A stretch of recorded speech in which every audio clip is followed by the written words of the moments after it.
John Cena's been gone forever. He comes back. It's not like he was going to be the top babyface. They got 50 babyfaces. Cody's the biggest babyface they got. There's no risk whatsoever turning John Cena heel. He's 10 times more interesting now. The Cena and Cody feud is 1,000 times more interesting. I got to apologize to old Dwayne. I thought that guy was out of his mind. He got me. It was awesome. I cannot wait to see where they go here. Tell them that they're paid by a con. We got a big Elimination Chamber report here on this program today. And also Collision from Saturday, which actually was a pretty damn good show in its own right. I was not told to watch Collision. Vinny? I forgot to text him Thursday night. I figured he'd be in bed. I said I'd do it tomorrow. And then Friday I bought a car. I was busy, and I've been forgotten.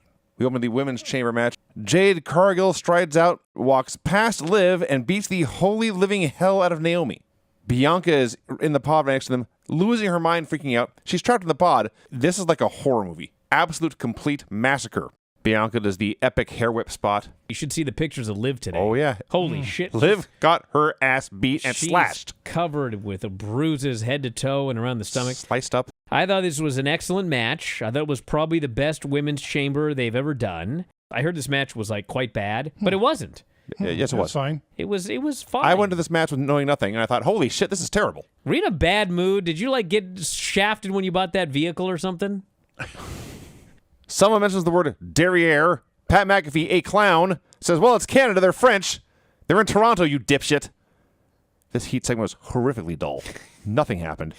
It's in quite a mood today. Did you buy a Chevy Downer? That's funny. 60-year-old Charles Robinson. He fucking sprinted to the ring. Dude, one of my all-time favorite WrestleMania memories. And there's a ref bump, and Charles Robinson has to run like the length of a football field. And that fucker can move. If you guys are mad about the lack of blood, the guy you should be mad at is The Rock. Because it was his call, because he was doing blood in the main event angle with Cody. And so the rule was no blood anywhere else on the show. John comes out, looks into the camera, and says, there's a vibe in here tonight. Sure is. I'll see. Punk's eyes are bugging out of his head. Seth is still there screaming, die, die! And Seth gets his way. Punk dies. John Cena wins. I thought the finish of this was incredible. Great stuff. God, Travis Scott. Jesus God almighty. This was exactly like when Hogan used to come to the ring, Dennis Rodman trailing him, and Dennis Rodman was like on another planet. He had no idea where he was at, stumbling to the ring. You basically have to drag him down there. This Travis Scott was on another planet, dude. Well, the first time he was on the show was on that Raw show. He was smoking a blunt in the audience. They go from the hug to a shot of Cena's angry heel face, and they cut right to Rock on. And then he kicks him right in the balls. And the crowd fucking freaked out. The John Cena turned heel. Hulk Hogan, he was getting booed before he turned. It was a risk, but, they were getting sick of the guy anyway. The problem with Steve Austin was he was the top babyface, and there was nobody to replace him when he turned. John Cena's been gone forever. He comes back. It's not like he was going to be the top babyface. They got 50 babyfaces. Cody's the biggest babyface they got. There's no risk whatsoever turning John Cena heel. He's 10 times more interesting now. The Cena and Cody feud is 1,000 times more interesting. Travis hit Cody Rhodes in the face as hard as he could. I bet that sucked. This was a big deal, and I didn't see it coming. You guys need to listen to Observer Live on Friday. No thanks. Because some dude called in, all bombastic and outrageous, and he fucking predicted this. And I shot him down. Do y'all think that John Cena is going to be the one that turns heel and joins The Rock as his champion? No chance. They need to make shirts for John Cena that just say, can you see me now? I got to apologize to old Dwayne. I thought that fucking guy was out of his mind. When he pulled that shit about the soul, I was like, what the fuck's this guy doing? He got me. It was awesome. I cannot wait to see where they go here. Granny, what's going on? Almost slept through. The show? Uh-huh. Wow. You wouldn't be alone, I'm sure. Wrestling report. All right. L.A. Knight versus Escobar. Jared brings up, is that a video game match or a real match this week? one of us could send Granny a match every week for a month. Half of them would be an actual match. The other half would be a video game match. She's got to figure out which is which. And we'd have to figure out, could she figure out which is real and which is a video game? They also have a bunch of like creator wrestlers now, so you can have like Jack Nicholson versus. How about Granny? Yeah, Could someone do Granny versus The Undertaker on a video game and send it to her? I'm sure you Yes. Oh, I'd like easily that. do that. Oh, man. Who out there can do it? Granny versus The Undertaker. I have to be the winner, though. Oh. Wow. God. Yeah, you can't. The Undertaker ain't going to put you over in your first match, Granny. Get real. But another Mr. Wrestling hits the ring. He's enormous. I knew immediately it was Hercules because of the physique. I watched a lot of Hercules growing up. And he was also always very pink. Yes. And I'm not quite sure why, but he was very pink, and I was like, oh, that's Hercules. So there was a Mr. Wrestling, then there was a Mr. Wrestling 2, and now Mr. Wrestling 2 has decided that he's Mr. Wrestling, and we have a new Mr. Wrestling 2. This makes things very difficult on Wikipedia. You missed one. We watched AEW Dynamite from the Sacramento Memorial Auditorium. This venue is awesome. I don't want to say that I told you so because I'm not one of those guys, but god damn it. And there was like this pushback for a long time to not run smaller buildings and this and that. NXT and AEW both, they got some really fucking cool buildings. Not once have I watched a show and went, god damn, this is Bush League bullshit. No. They've looked really good crowds. I mean, there's no negative to it, except ego. This is certainly a collection of 8 wrestlers who all work for AEW. I've seen bigger matches in 2025. I've seen more important, maybe even more memorable matches. I don't know if I have had more fun watching wrestling this year than I did during this match. This was so much fun. This Kyle Fletcher dude, this guy looks like $1 million. He carries himself like a superstar.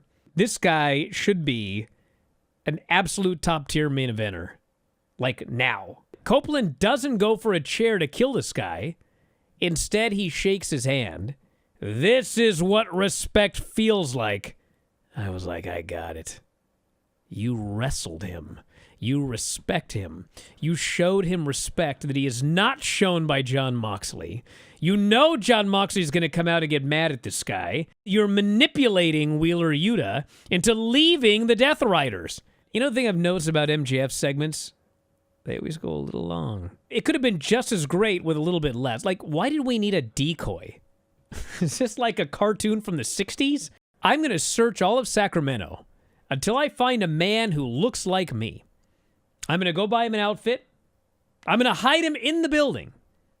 I'm going to make sure that when Hangman chases me, I take a certain route, and then I'll have the decoy jump in.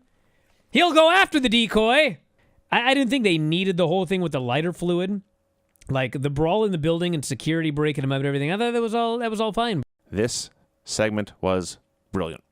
This Toni Storm promo should win awards. And I don't mean Observer Awards. I mean Emmy consideration. You do not deserve the dignity of death. I sentence you to a lifetime of mediocrity. Your life will continue. Your career will continue. And it will be good, but never great.